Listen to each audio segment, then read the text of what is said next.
All right, welcome everyone to tonight's seminar series. I'm so glad to have you all here with me tonight. So before we get started, just some housekeeping here. I wanted to talk to you about, sorry, just getting my screen all together here. Have too many files open here. All right, wanted to talk to you first about some upcoming seminars. So for the rest of October, we have Tuesday, October 14th, a Medicare 101 seminar to learn kind of the basics of Medicare and look at some changes that are upcoming for 2026. Since you're here tonight, you also might be interested in our FinTech Spotlight on the Debbie app. So on October 22nd at 6 p.m., we're going to have the COO from Debbie, which is a mobile app that actually pays you to pay off your debt. So the program kind of guides you through weekly modules that teach you long-term habits, behavioral psychology, and different financial concepts. And it kind of breaks them into modules, that are really actionable financial, steps that you can take towards paying off debt and also towards, building up that savings, right? So every task that you do earns points, and then those kind of convert to cash, and then you can actually cash them out and transfer the money into your checking account once you reach $50. So it's a really cool app. I know, like I used it for many years as I was paying down debt. My daughter has some debt she's paying down right now, and she's using Debbie. So really, really cool, and definitely, Gen Z type focused. Um, so yeah, go ahead and if you want to register for any of those events, you can scan that QR code or go to msufcu.org/events to register for those. So we hope to see you there as well. All right, so let's jump into our program for tonight. So we're going to cover a mix of topics today, from saving and budgeting, credit, topics, investing, and then other ways to even grow your own income. So just a quick note, everything that we're going to talk about, really, these are just educational tips and ideas. They're not going to be specific financial advice, right? Because everyone's situation is different. So take what you can from it, what fits your life and your goals, and apply those as you see fit. Okay, so we will talk about ways to advocate for your wallet, just like the title says, and then some additional saving strategies, talking about checking in, reviewing, your financial goals and budgeting, at least once a year. We'll talk about that. And then we'll provide you some different resources at the end. All right, so let's start with one of the easiest money hacks. This is automation, right? So automating your savings or bill payments helps you save time and reduces the risk of missing due dates. So think of it kind of as paying yourself first without even thinking about it. So as you see on the screen here, you can set up those automatic transfers from your checking to your savings account, set up direct deposit to your savings account with each paycheck. Sometimes you can do this right through your employer. So really, you don't even have to think about it once it hits your bank account. And then keeping enough in your checking account to cover 1 month of bills if possible. So you kind of have that cushion in case anything comes up. And then put extra funds that you might have into a high yield savings account so you don't miss out on earning any additional dividends. All right. I also failed to mention, if you guys have any questions, you can use the Q&A tab in Zoom to submit any questions that you have for me, and we can address those at the end. But yes, just wanted to put that out there as well. All right, so we talked about savings, right? So really, the best type of savings account is going to depend on your goals. So regular standard saving account that we see there on the left is really a great place to start. So it's going to be easy to access. It's usually, tied to your checking account, so you can make those simple transfers from your checking account to the savings pretty easily with online banking. But the interest rate on these are going to be typically lower. So that dividend earning potential is going to be a little bit lower with just the standard savings. So then we move on to high yield savings. So these are going to give you those higher returns like the dividends, which are going to help your money grow a little bit faster. Sometimes, I like to use these to store my emergency fund as I'm building that up. So and then I can see even if it's, just a couple bucks extra a month that I'm earning in dividends, hey, at least it's something. And so with these also just remember that they may require that higher minimum balance to even earn dividends. So here at the credit union, we have what's called the IMMA, the Insured Money Management Account. And with that account, you have to have at least $2,000 in the account to earn those higher dividends. So if that balance falls below $2,000 at any point with it throughout the month, then I wouldn't be able to earn dividends at the end of the month. So something to think about there. And then finally, certificates. So these offer fixed interest rates for a set period of time, right? So here at the credit union, we have them that start as little as a 6-month term, up to 5 years or more. So these can really be good if you know that you're not going to need to touch that money throughout that term. So if you've saved up enough that, you have your cushion, you have your emergency fund, and then you have some extra that you can put away and not have to touch that, then you can, earn even higher dividends than say the high yield savings account, right? So only downside with this is you have to keep the money in the certificate for that full term. If there's some reason you do need to withdraw it before the end of that term, then there probably will be a small penalty related to that. Um, there's a little asterisk you see by that cannot add money. So that is normal for most certificates. Once you open it with a certain amount, and that's what's in there for the term.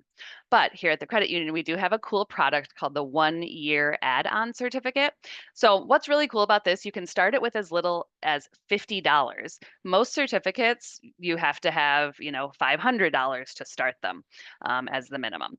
But with the 1-year add-on, you can start it with as little as 50. And then throughout the year, you can actually make deposits, every day if you wanted to, up to $10,000 per year. So it's pretty cool. A lot of people use these for, their children's saving accounts. If they're planning on, putting, $50 into their, toddler's savings account to build that up for them out of each paycheck, then, the 1-year add-on would be a really good option. So you can check that out on our website if you are a member with us already, and you think that might fit, some of your savings goals. Go ahead and check that out. It's a good one. Now let's talk about credit cards. So these can be really helpful tools, right? But only if you understand exactly how they work, right?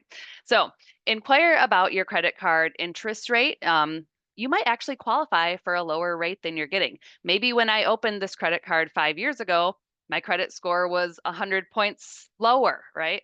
Now it's 100 points higher. I might be eligible for a lower interest rate. But the credit card company isn't going to take it upon themselves to lower your interest rate, right? They're trying to make as much money as they can off of your debt. So definitely call, see if you might qualify for that lower interest rate. It's going to save you money in the long run. Inquire about the payment due date also.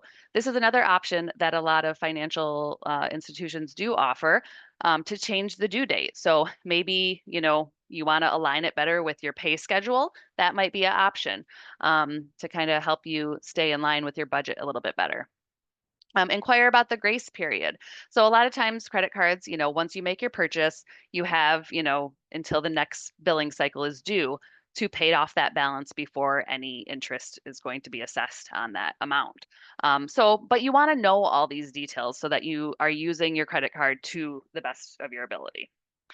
Um, be mindful of different fees that might incur on your credit card, right? Like if you're traveling internationally and using your credit card, there might be a higher rate on those types of transactions. If you do a cash advance, which really that's something you probably want to avoid if you're trying to save money. Usually cash advances come with a higher interest rate than your normal purchase interest rate. And they start usually at the credit union, this is how it works. They start incurring interest the day they are taken, right? So there's not that 25-day grace period like with purchases. And then really paying off your credit card each month. Obviously, we're not always able to do this, but if you can, then you're not going to pay any interest on that month's balance. So really, a lot of people are a little, they have a weird negative, connotation around credit cards. But really, it is the only way to build credit without paying any interest. Any other type of loan you get, if I get a car loan, I'm going to be paying interest on that, right? There's no way to avoid that. Um, although it's still going to help my credit, I'm going to be paying interest. But with credit cards, as long as I'm able to pay off that card each month, no interest is going to be assessed. So really something to think about, to kind of change your mind to the positive side of credit cards. Also, you probably want to avoid opening more than one credit card in the same 6-month period. A lot of times that can negatively impact your credit, just opening multiple cards within a short period of time. And also check into the advantages, the rewards of your credit card. A lot of credit cards come with different rewards these days, right? So maybe you have discounts at certain, if you use that card at certain stores, or different promotions. Maybe this month, if I use my card at Speedway, I'll get a higher cash back or something. So check into those and use those as you see fit. All right, now let's look at a credit card statement just because a lot of people, nowadays we get all of our statements electronically. A lot of us do, right? We don't actually get the paper statement in the mail and open it and look at it. So people, they might know when their payment due date is, but they don't really know much else, right? So really look at your statement, even if it's just electronically. First, it'll show you your previous balance. So that's the balance that I came into this month with. And then my new balance. So I had my previous balance. I made a payment last month, so that's that 166. Then I made 189 of new purchases. And because I didn't pay off my full statement balance last month, I was charged interest on that balance. That's at 68.20, right? So I have my new balance of 84.33.90, also listed over on the right side, and the minimum payment that I have to make that month, and the payment due date. And then finally, that little box at the bottom here is called the Schumer box. So this is something that was added to credit cards probably, I don't know, 20 years ago or more. But it is just kind of a little eye opener, right? So this just tells you if you only make the minimum payment on this balance, it's going to take you 23 years to pay it off. But if you can somehow find in your budget to pay, what is that, $110 more each month, then I can have this balance paid off within 3 years. So this was definitely something that, well, when I was in my debt payoff mode or still acquiring a lot of debt during those years, I avoided looking at my statements, right? But once I was in the mode of, okay, I'm going to get control of this, I don't want to live in debt for the rest of my life, looking at the Schumer box was pretty eye-opening. So with that, maybe I needed to go get a part-time job so I can get this paid off even faster. So it just kind of helped motivate me, if anything. And then this is what a typical credit card disclosure is going to look like. So you want to really examine this before you open a card. It's going to show you that interest rate range that you might qualify for. It's going to show you the different fees related to it, how to avoid paying any interest, right? So paying off that full statement balance each month. And then those different fees like the international transaction fees, cash advance fees, late fees, and then, yeah, return check fee. So if you do pay by check and that bounces, there might be an additional fee that they charge you. So definitely look at those closely so you know what you're getting into when you sign up for a new card, so that there's no surprises down the road. All right, so let's talk about tackling debt more strategically. So for this, you want to look at all your debt and see if there's something you want to focus on first, right? Do you have loans that you might be able to consolidate to save money, right? So sometimes a debt consolidation loan might be your best option. So definitely, consider the pros and cons of that. Some people, if they are carrying, credit card debt and have some different loans, maybe combining it into one monthly payment would be easier for them to tackle it that way, right? And then what method do you plan to use to pay down debt? So as far as the methods go, there's two that we always talk about when we're out in the community and talking and doing, presentations on debt payoff. The first one is going to be the snowball method. Okay. So let's look at the snowball method. Snowball method focuses more on balances, right? So you're going to list all of your debts, smallest balance to largest balance, and we're going to focus on paying down that smallest balance first. So we're going to pay minimum payments on everything else, on all of our other credit cards or loans, pay the minimum, right? So that's satisfied.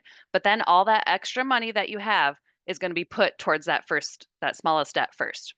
Once that's paid off, then that money that you were putting towards that smallest debt each month can now be put towards the next smallest debt, right? So this method is really good for the person that, is going to be motivated by checking those things off the list, right? Being able to cross off that debt.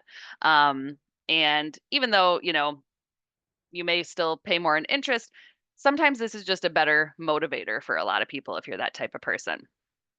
So the next method is the avalanche method. All right, so this one focuses on interest rates. So this is for the person that really wants to save more money in the long run, right? So with this one, you're going to set up your list of debts starting with the highest interest rate first. Because if you can tackle that one and get that paid off first, you're going to save more money in the long run on those interests. So maybe my highest debt is that credit card balance of $8,400 that we just had, right? So that has the highest interest rate out of all my debt. I'm going to focus on paying that off first. So this method, it might take you a little bit longer to reach that first milestone of getting that first one paid off, but you're going to save more money in interest payments in the long run. All right, so let's talk about fees. So the average US household incurs $1,268 per year in hidden costs. So being aware of fees is really going to help you keep more money in your pocket, right? So you have those simple ATM fees that sometimes people don't think about, right? Using an out-of-network ATM, right? Like, so most credit unions are part of the co-op network. At the co-op network, you can use any of those, co-op network ATMs without getting any extra fees. Because do you really want to pay, that extra $3, $4, $5 fee just because you stopped at the one that was closest to your house? Those really add up quickly, right? Then here at the credit union, we have Balance Shield. So a lot of financial institutions offer something like this. So this covers those transactions that are up to $50 over your available balance. So essentially your account can go to up to negative $50 without any fees being charged. That was something new that we just started to offer. It used to only be a $5 limit. So now everyone can get up to that $50 limit without incurring any extra fees. And then we have courtesy pay also here at the credit union. This might be something that other financial institutions also have similar. But courtesy pay assesses one daily $30 fee if a member has transactions greater than their available balance and beyond that $50 balance shield. So this is a product that you can opt into if you'd like. You don't have to, but if it can be helpful. Like I said, if I don't get paid till Friday and then I need a new tire for my car, I might need to use a service like this, right? So you can opt in for it. If you opt out of it, then your card, the transaction would just be declined pretty much if it's over that $50 balance shield. So look into those. If you don't bank with MSUFCU, definitely look into different options like this that you might have with your own financial institution. All right, so when we think about cutting costs, utilities are another great place to start, right? A lot of small changes can really add up fast. So, a couple things surrounding this. So, one simple step is to enroll in a smart thermostat program. So, a lot of utility companies actually offer discounts or rebates when you are enrolled in these programs. They automatically adjust your home's temperature, these thermostats. So when you're away, like if I'm at work for 8 hours a day and no one's in the house, I don't need to have my heat at 75, right? So really saving energy kind of without you even noticing it, right? So check into that. Might be an option in your area. Next, unplug devices when they're not in use. So things like chargers, coffee makers, TVs, they still draw power even when they're turned off. So that's something called phantom energy use. So if unplugging everything sounds like a little too much, that's fine. But you can also use smart power strips instead. So these can actually automatically cut power to multiple devices all at once. So that might be a good option to look into as well. LED bulbs and ceiling fans, they use about 75% less energy than traditional bulbs. So another great way, to save money without even thinking about it. Also, you can take advantage of non-peak usage rates. So a lot of electric companies charge less when you're using energy in those off-peak hours. And they usually do provide you this information. You can call them and ask, or it might even be on your utility bill and you just kind of have overlooked it in the past. Typically, it's in like the early morning hours or the late evening hours, right? So um, maybe wake up early and run your dishwasher. Don't run it at 5 o'clock, right after dinner or whatever. So check into that. That could help you save money on your utility costs. What's the last one here? So water saving fixtures, right? Like low flow shower heads or faucets. Inexpensive and pretty easy to install, and they can reduce your water bill without sacrificing all of your comfort. All right, so now that we've talked about reducing expenses, let's look at the other side of the equation, increasing your income. So sometimes there's only so much we can cut. So finding ways to bring in a little extra can make a big difference, especially when you have those goals in mind, right? Like I said, when I was in my debt payoff mode, I knew I wanted to get this done. I knew I wanted to do it fast. I had to pick up a side job, where I was, I had to sacrifice my Saturdays to work at a shoe store, to earn a couple extra $100 to put towards that credit card debt. So sometimes you really have to look into these options. So a few ways that we have here to help increase income, kind of depending on what works best for your situation, your schedule. If you can add in something like this, side hustles, right? So this can be anything from driving for a rideshare company or delivering groceries to maybe freelancing. Maybe you're a good writer, right? Maybe you have a degree in something that you can use in a freelance type of situation. There's a lot of websites, that you can sign up for where different, small businesses might hire you to design their website or something like that. So a lot of really cool options out there. Or tutoring, right? That might be an option. Selling things online. So the key is choosing something that really fits your lifestyle and is not going to drain your energy or your time. We don't want you to feel like that, but if you are willing to make that sacrifice and you're able to fit it into your schedule, adding a little side hustle in could help. I mean, even that extra $100 a month, could either go straight towards that debt payoff, could go straight towards building up my emergency saving. It doesn't have to be forever, but yes, sacrifices sometimes have to be made when you're trying to reach those goals, right? Next, don't be afraid to ask for a raise. So a lot of people shy away from this. It's never the most comfortable thing. I'm definitely not that type of person that just, can do something like this. But just being prepared, when you go into the situation can really make the difference. So before that conversation with your boss, take time to outline your accomplishments, right? Look at your resume, look at your job description, see what you have done and how you've gone above and beyond, and really outline those things, how you've added value to your workplace, to your team, right? You can look up different market data and kind of show what other similar roles are being paid in your area.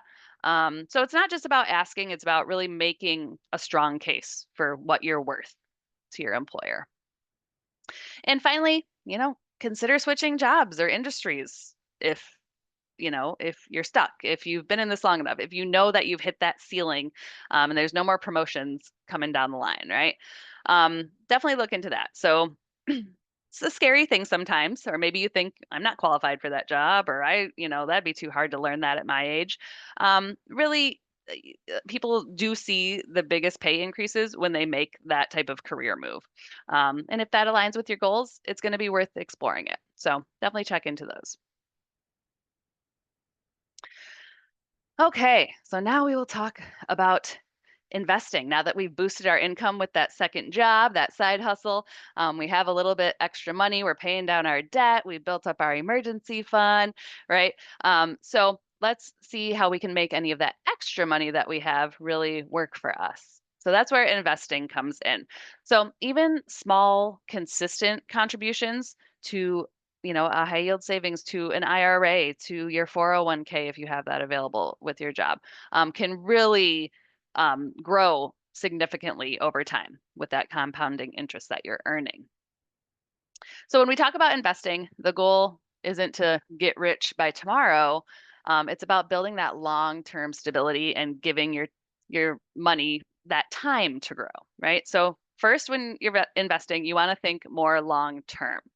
So it's most effective when you stay consistent and just give it time to grow. The market is going to have those ups and downs. I know definitely over the past, 5 years, I've, my husband was like, just don't look at your 401k today, that type of thing. So it's really about long term. Like there are going to be those ups and downs. That's just how it works, right? Um, but hopefully, historically, things have trended up over time. Next, start early.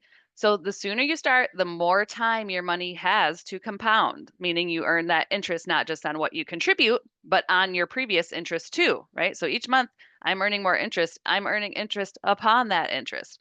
That's what compound interest is. So even those small amounts are really going to add up over the years. Third item there, max out your IRA contributions if possible. So IRAs are individual retirement accounts. So these are things that you can, open, right? Like at the credit union, we offer IRA accounts. So they're tax advantaged ways to kind of save for the future. But if your employer does offer that 401k, like they offer a 401k match a lot of times, definitely take full advantage of that first. And then you can still contribute to an IRA up to a certain amount each year, um, pre-tax. So that's really nice. And finally, contribute regularly. So set up automatic transfers to your investment accounts, just like you would for a bill or a saving, a basic savings account.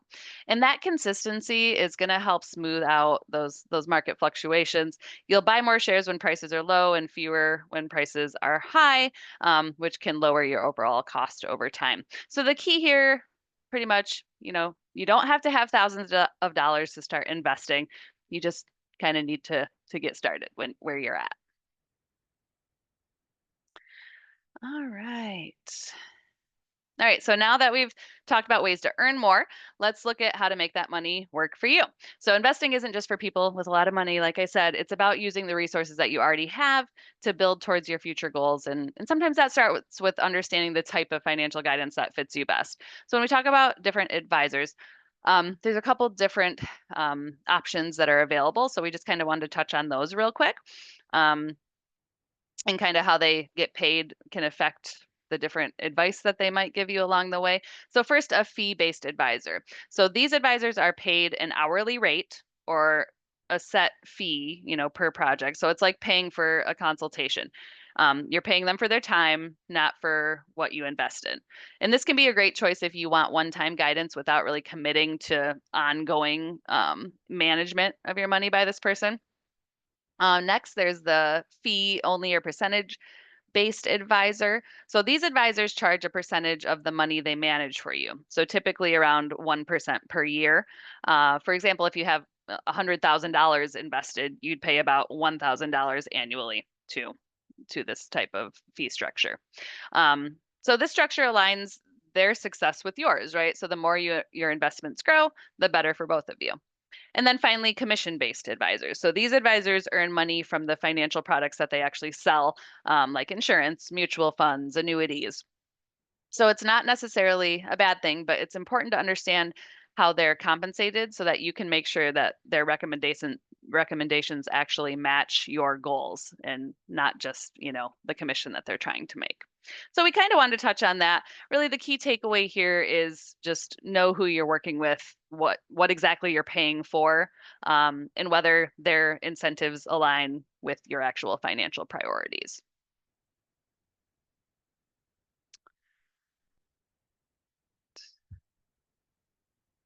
Sorry, my computer is just not switching screens. One second. Okay, there we go. Okay, so now let's talk about something that sneaks up on almost everyone, subscriptions. Very popular thing. I'm sure we all have a few of them already. So, between those streaming services, apps, memberships, different monthly deliveries or whatever you get, it's easy for those small monthly charges to really quietly add up over time, right? Subscriptions can be one of those silent budget drainers. They seem small individually, right? Like, oh, okay, this is only $9.99 a month. That's not that bad, right? But if you have 10 of them, then that's $100. So once you add them all up, it's usually more than you even realize you're spending. So first, do a quick audit every few months. So go through your bank or credit card statements and highlight recurring charges. Cancel anything that you're not using or that might overlap. Do I need 6 different streaming services? Am I really using them all enough to justify this, right? Or like 2 different music platforms.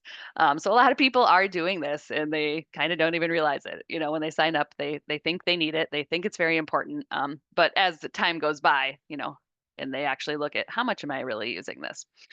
So you really might be surprised sometimes what you're actually still paying for that you might have even forgotten about if you're not looking at your credit card statements each month. So next, don't be afraid to negotiate. So many companies will offer loyalty discounts or reduced rates just if you call and ask. I know pretty much every year, like I call SiriusXM and just ask for a lower rate, or I'm going to probably cancel, because I work remotely a lot. I'm not in my car for long periods of time. Do I really need to be paying for this? And I mean, last time I told them I was going to cancel, they reduced me down to like $4.99 a month or something. So definitely just call, see what options are out there. Um, and maybe switching from a monthly plan to an annual one can save you a little bit more money. That's another option. If you're able to pay like the full annual amount for that membership, you could save some money there if it's actually something that you're going to use the whole year. So make sure that that is your first priority to actually check into that. And then watch out for those free trials. So they can be great, right? I want to try out something new. Here's this free weekly trial. But as we all know, when you first sign up for that free week or that free month, you do have to put in your credit card number, right? And it's automatically going to renew after that week. So set a reminder. I do this all the time where like I'll take advantage of something new, try it out. But I'm a really big schedule calendar person, so I will go into my calendar and sometimes even 2 days before my free trial is going to expire, I'll put a note in my calendar to cancel that. So just make sure you're kind of monitoring that. So key message here: treat your subscriptions like any other bill. Make sure they actually work in your budget, right? And they fit your budgeting goals, your financial goals that you're trying to reach. And make sure they're actually adding value to your life and not quietly chipping away at your goals.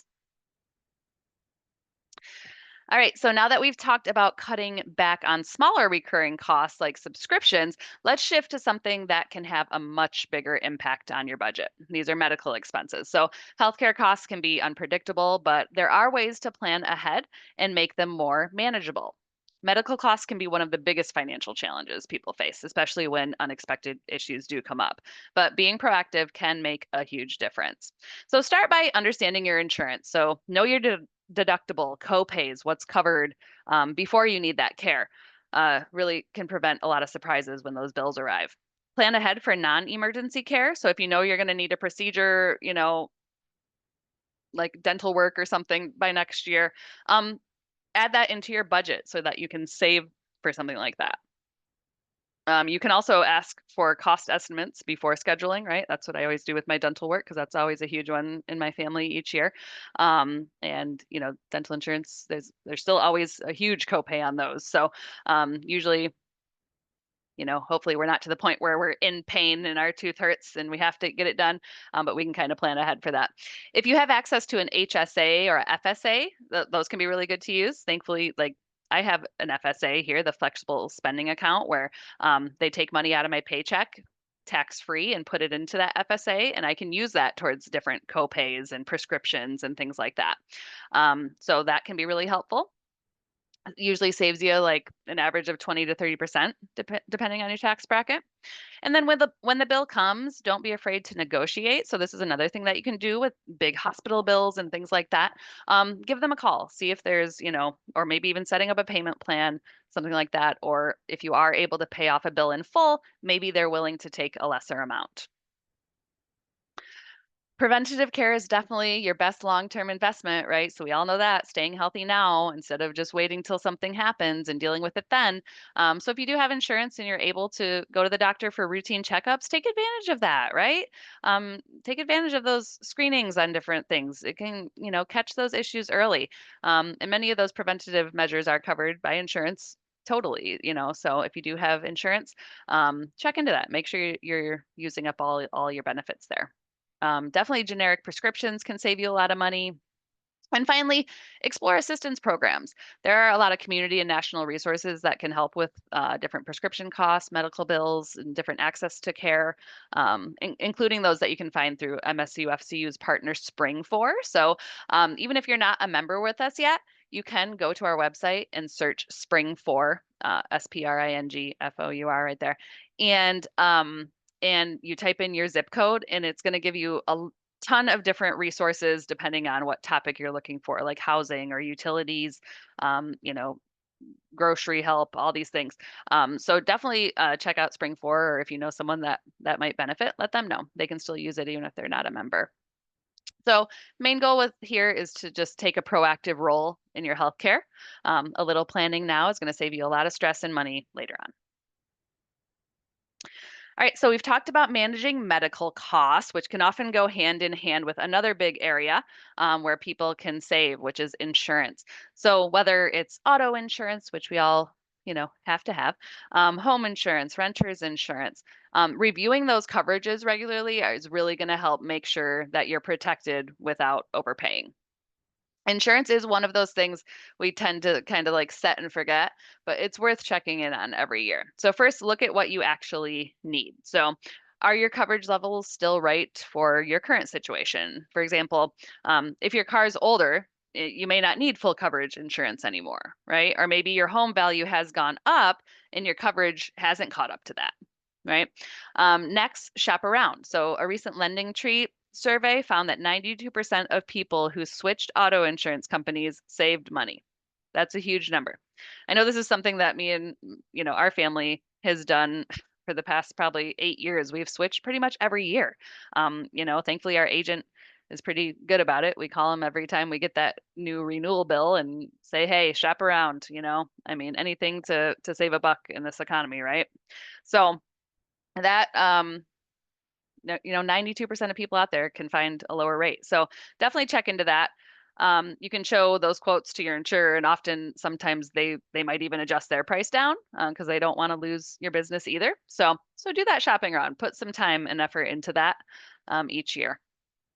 And also, obviously, reviewing your bundling options. I know that's always a big thing with the big insurers these days. And usually, people do have one or more. Whether you have, usually have your auto insurance, you might have homeowners or renters insurance. So definitely check and see if bundling is going to get you a discounted rate. So the key here is to just make the insurance kind of work for you, for your life, for your situation, not just something that you pay out of habit, right? Just make sure you're doing those regular reviews to hopefully, save a couple $100 each year. All right, so now that we've talked about reviewing your insurance coverage, let's look at the pros and cons of staying with your current insurer versus switching. So there's definitely some benefits to staying with your current insurance provider, especially if you've been with them for many years. So on the pro side, sometimes you get those loyalty discounts that lower your premium the longer that you stay. You might also earn deductible reductions, meaning if you go a certain amount of time without filing a claim, then your deductible is going to decrease. Some companies even offer accident forgiveness, which keeps your rates from increasing after that first accident. But there is that flip side, right? So on the con side, you could be missing out on better rates elsewhere, right? So even if you've been with this insurer for years, or still good to look into others. Insurers often offer the best deals to new customers and not those long-term ones, unfortunately. So if you do decide to switch, you might run into that new policy fee or setup cost, but even with those, you can often come out ahead over time. So takeaway here is balance. So staying local can have rewards, but it's still smart to compare every year or two at least. Sometimes just asking your current provider about competitors' rates can be enough to get them to match or beat an offer that you might have from elsewhere. All right, so we've covered home and auto health insurance. We've been talking about that. Let's touch on another important area, life insurance. So this is not just something that most people, like to think about, obviously, but it is going to play a key role in protecting your loved ones and planning for the future. So life insurance can be kind of confusing because there's a lot of different options. The two most common are term life and whole life. So let's just start by going through some of the points of term life. So, term life is usually the most affordable option. So, it gives you coverage for a set number of years, like 10, 20, 30 years. If something happens to you during that time, your beneficiaries receive the benefit. However, once the term ends, the policy expires unless you renew it. So it's great for people who want coverage, while they're paying off a mortgage or raising small children, or protecting their income during their working years. But then whole life insurance, on the other hand, it works a little differently. So it lasts your entire lifetime as long as you keep up with paying those premiums.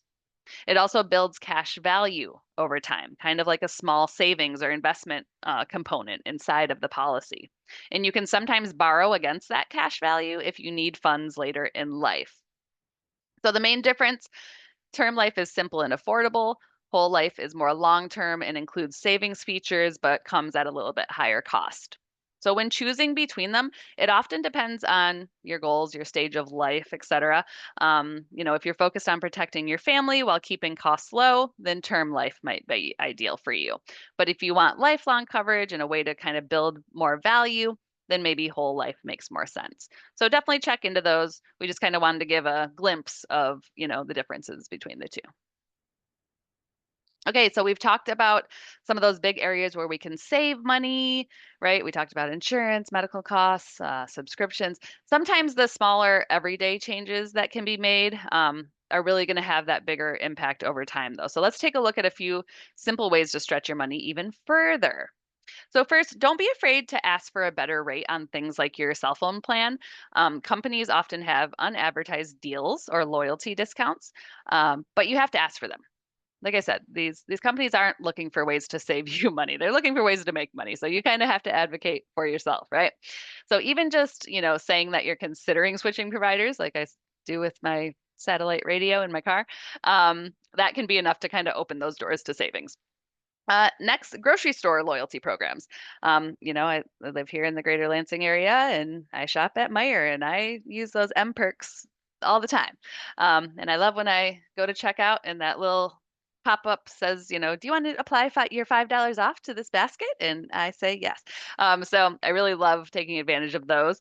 A lot of different stores offer those digital, coupons and different points that convert into discounts or savings on gas, all right, like Kroger.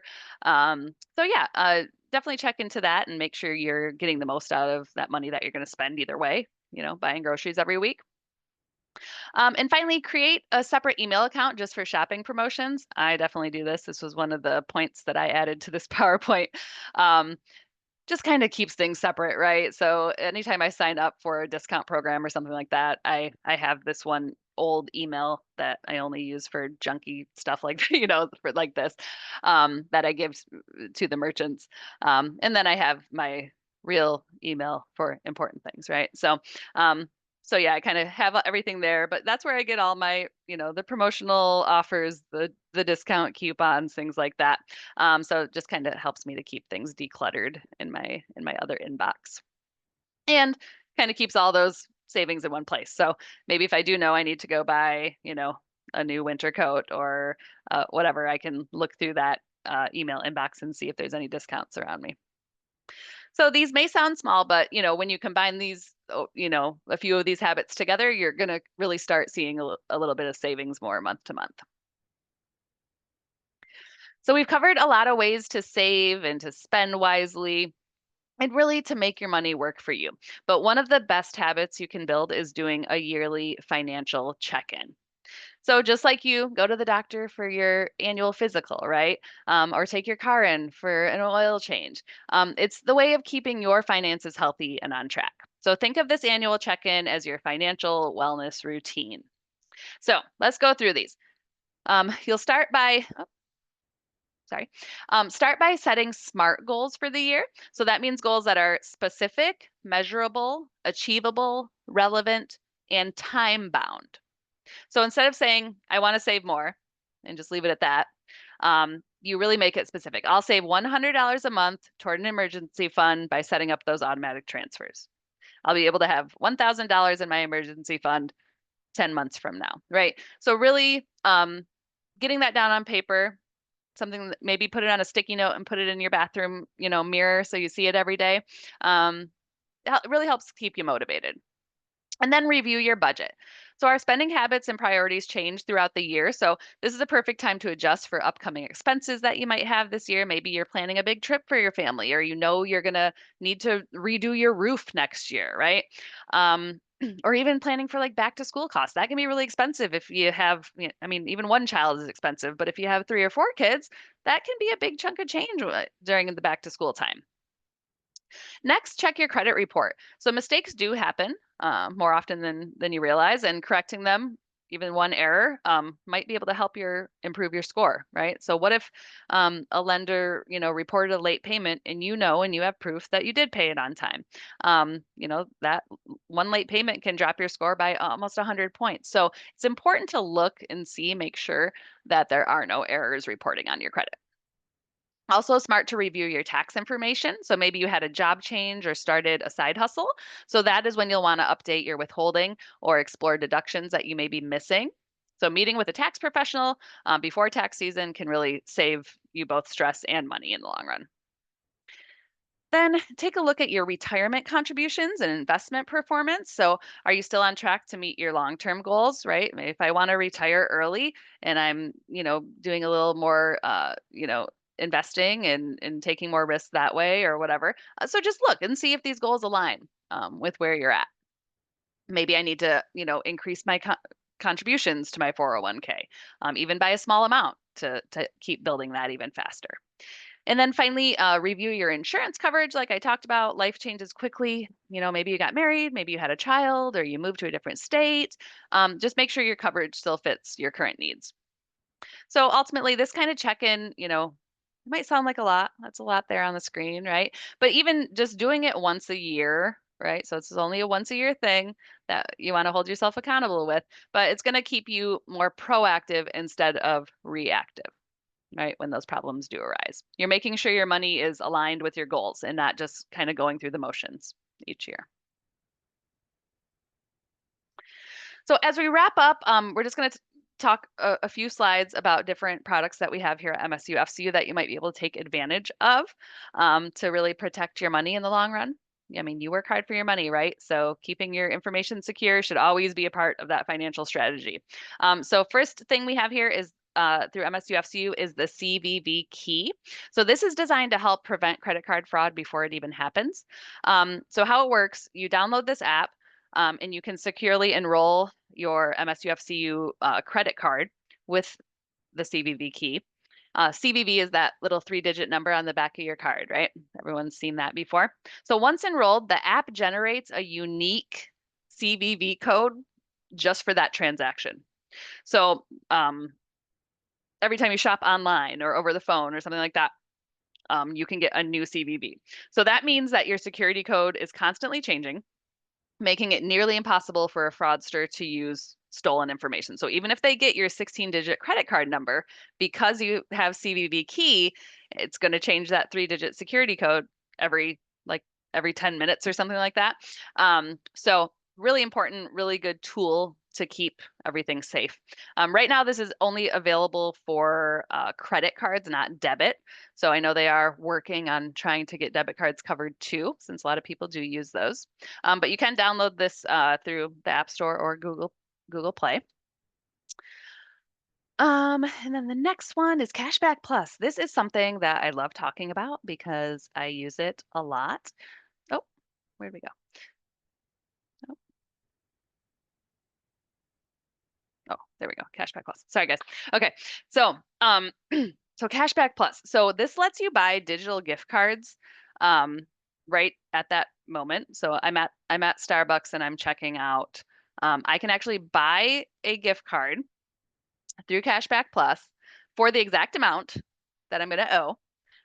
Sometimes that's up to like 20%. Like I've gotten 20% off just recently. what merchant was it? I forget. But really great savings. And then it gives you this barcode, and that's like what you actually pay with to the merchant. So, oh, and I've used it like at Kroger. So I'm doing like like where my pickup order each week, and I can go on Cashback Plus once I have my cart full and I'm checking out and I know the exact amount that I need to buy it for. I plug that number in, it deducts the money out of my checking, I pay with this gift card, and then I get, 10% back directly.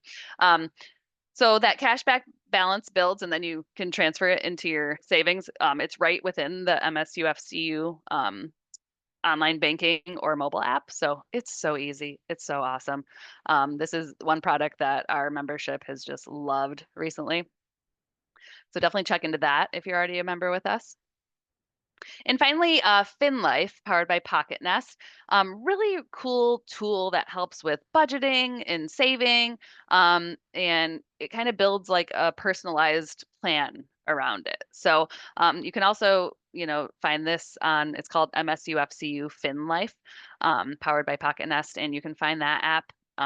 Really great app. I use it and it really, it kind of works you through different like modules.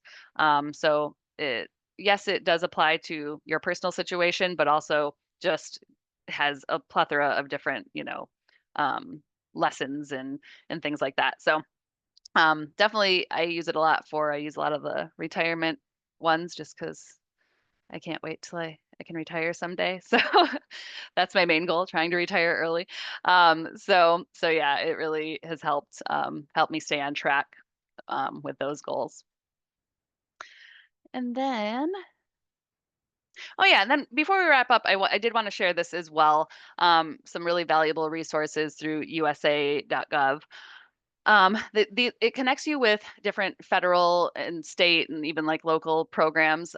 So especially if you're someone that could use a little extra support, um, kind of a one-stop shop for assistance programs across a wide range of different needs, as you can see here on the screen.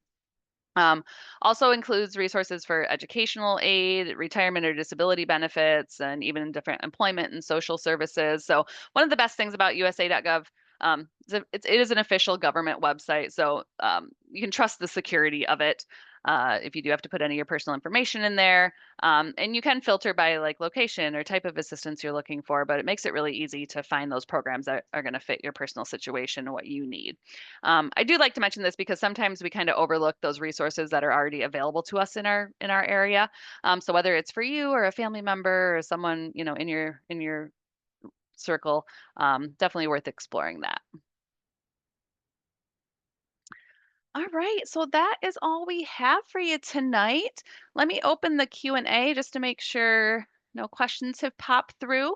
But thank you all for joining us tonight. If you want to take the survey just to give feedback on my presentation tonight, I'd love to hear from you. So you can scan that QR code, or when you close out of the Zoom, the short survey will just pop up. So I thank you in advance for taking the extra couple minutes to fill out the feedback form there. You can also scan the QR code on the right of your screen here for some additional resources, different other financial education opportunities that we have for you. But definitely, I'd love to have you back at another seminar series soon. Definitely, like I talked about, that Debbie presentation is going to be really great.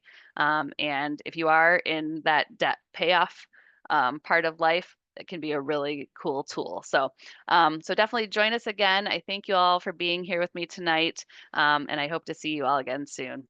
Have a good night.